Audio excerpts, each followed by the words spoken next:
So, Mr. President, inaasahan namin as soon as you receive the invitation, you will respond to it positively and you will be attending the congressional committee hearing. Of course, it's an institution of government. So, hindi naman ako presidente. I'm just an ordinary man, a plain citizen.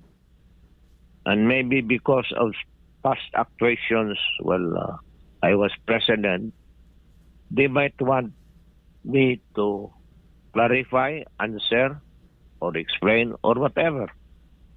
I'm ready for that. Okay, maganda ho yan. Napakagandang event. Hindi ako atras dan sa. O di, Sagutin ko sila lahat. aasahan po ng taong bayan ang inyong pagdalo. These are exciting time. Pero Pilipino ako. Mahal na mahal ko ang bayan ko.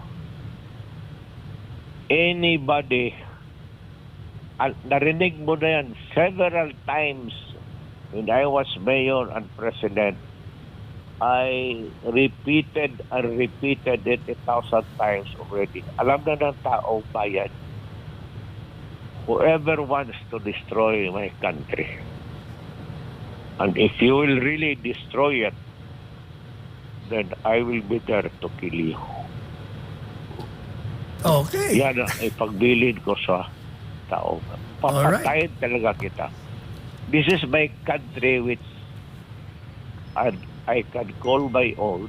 Wala akong ibang country na ipapasa ko sa mga anak ko. Puro Pilipino to eh. Mr. President. Magandang umaga po sa iyong Sal. Kasama ko si Hana, ang aking co-anchor. Hana Jane. Magandang umaga sa iyo. Kapatid ito ni Nelia Sancho, yung ating Queen of the Pacific.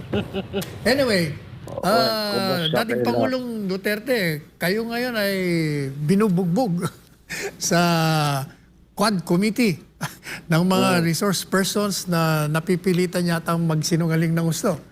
Kayo daw, iimbitahan daw ho kayo ng Quad Committee. Ano ho ba ang posisyon nyo rito? Kayo ba dadalo? Anytime ho. Nakatanggap na po ba kayo ng imbitasyon? Wala pa. But I would be happy to appear in both the upper and the lower house of Congress.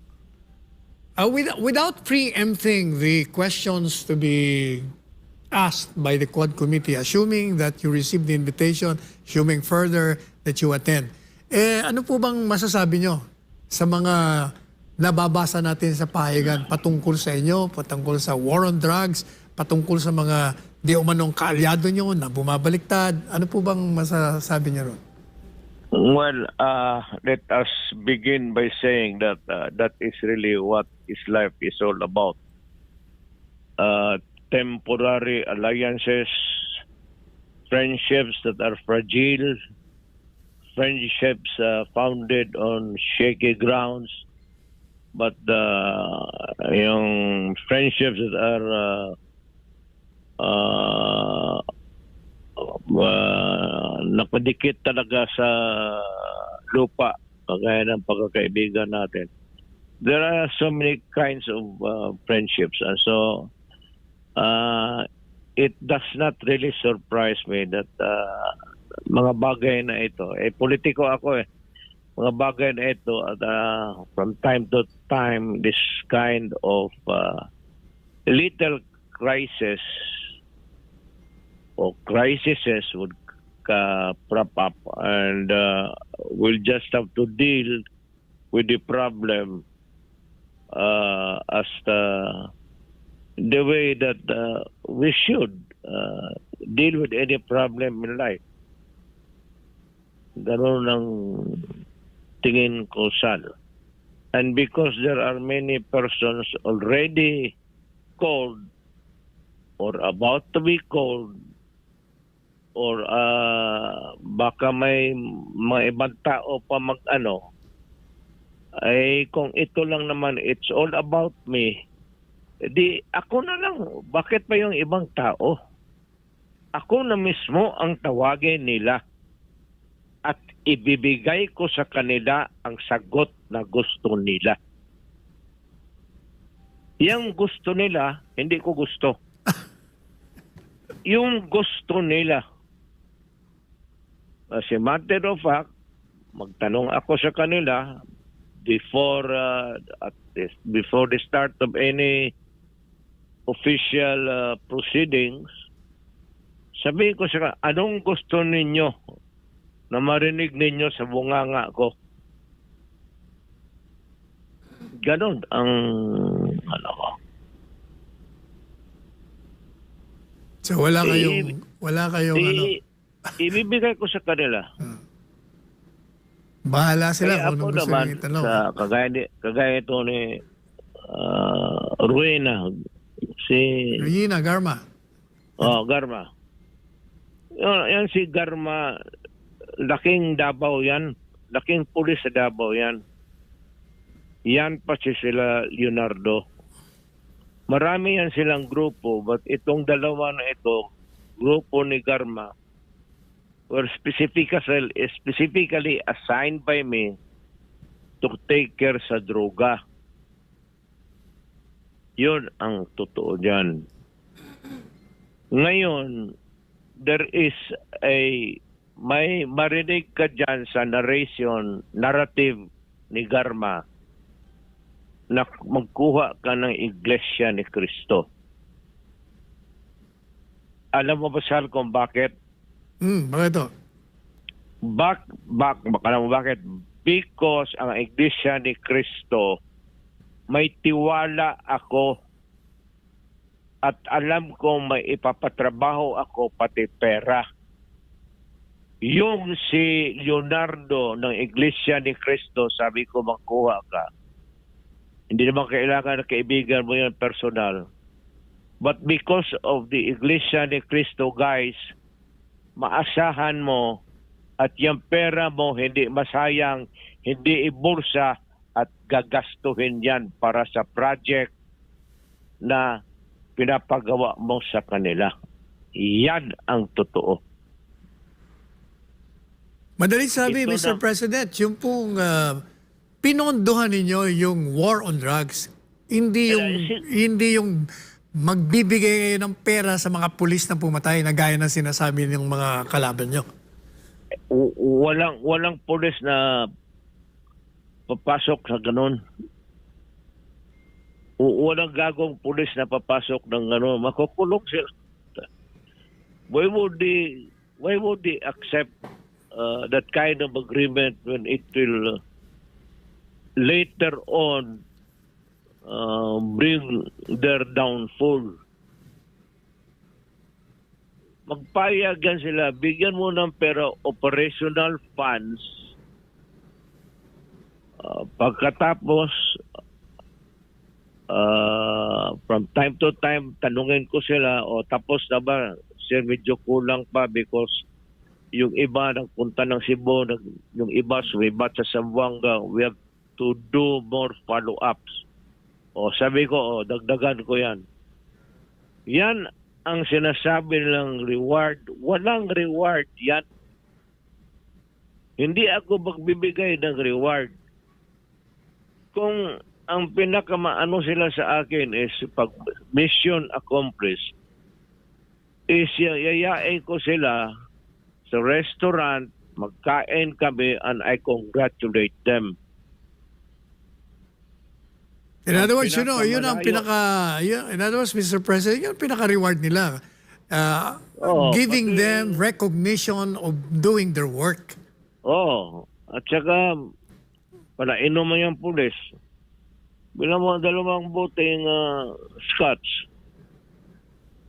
Kaya yung nakikita natin sa, iba pumupunta ka man ng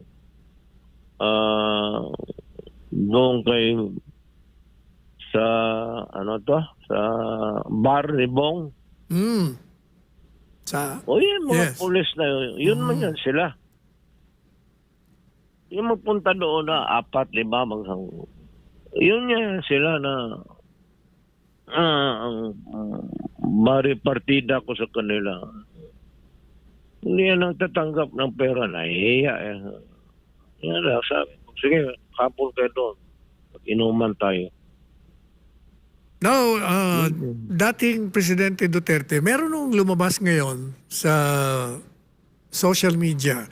Inilalabas nila yung sinabi ninyo, siguro mga ilang linggo pa lang kayo na naging presidente o ilang buwan pa lang, kung saan kino-quote kayo. Ang sabi niya ron, bibigyan nyo ng 3 milyon ang sino mang makahuli o makapatay sa mga drug lords.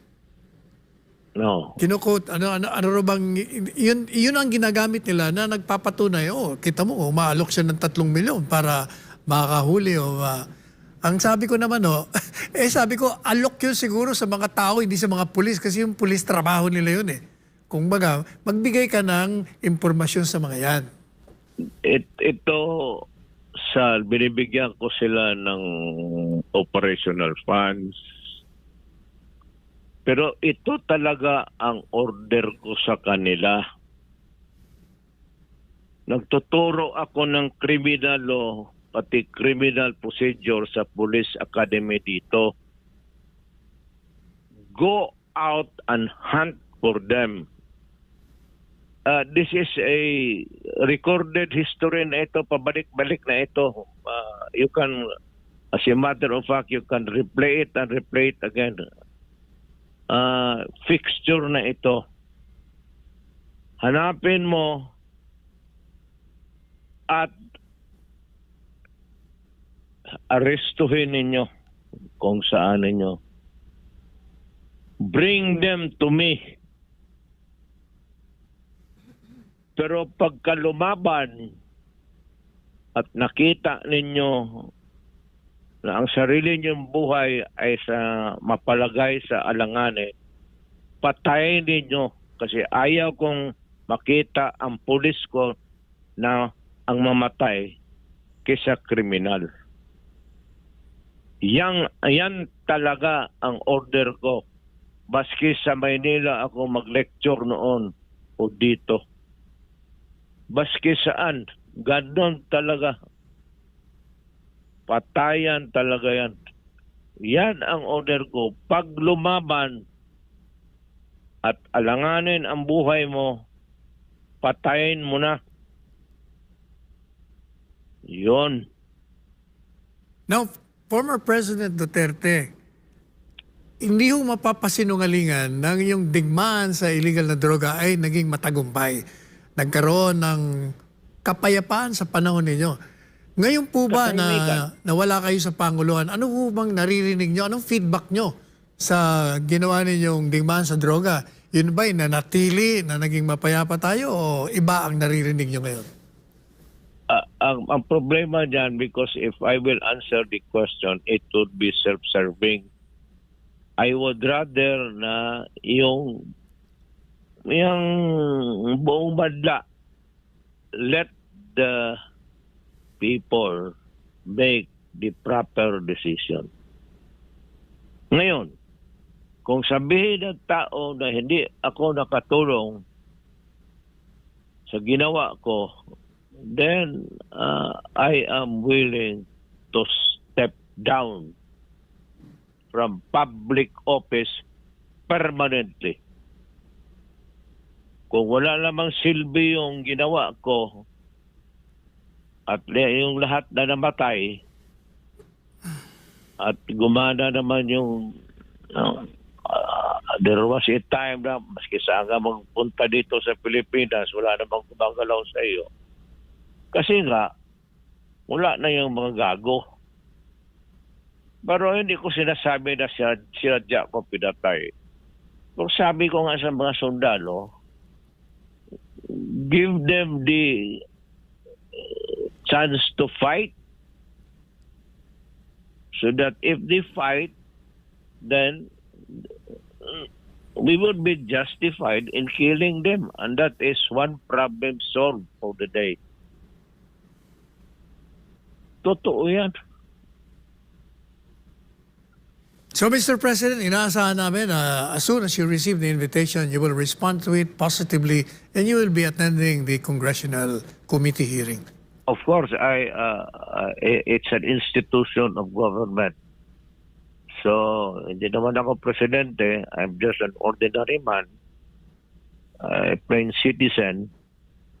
And maybe because of past actuations, I was president, they might want me to clarify, answer, or explain, or whatever. I'm ready for that. Okay, di maganda ho yan. Napakagandang Wala, event. hindi ako atras dan sa. O di Sagutin ko sila lahat. aasahan po ng taong bayan ang inyong pagdalo. These are exciting times. At marami akong sabihin sa taong bayan. Marami pong salamat, Presidente Duterte. Na-istorbo ko na kayo. Kayo pala bagong galing sa biyahe. Kami po nagpapasalamat ng marami sa inyo sa pagbibigay ng pagkakataon nito. Ako, taga Mindanao, Bisaya, pero Pilipino ako. Mahal na mahal ko ang bayan ko. Anybody, narinig mo na yan several times when I was mayor and president. I repeated and repeated it 1,000 times already. Alam na ng taong bayan. Whoever wants to destroy my country, and if you will really destroy it, then I will be there to kill you. Okay. Yan ang ipagbilin ko sa tao. Papatayin talaga kita. This is my country which I can call my own. Wala akong ibang country na ipapasa ko sa mga anak ko. Puro Pilipino to eh. Hindi naman ito mga Amerikano. Mga mestizo lang to kasi ang nanay South American. This yung pagka-Pilipino ko, ibigay ko sa mga anak ko. Alright. Mr. Maraming President, salamat. marami pong salamat. Hanggang sa susunod nating pag-uusap. Thank you Thank for you your very time. much.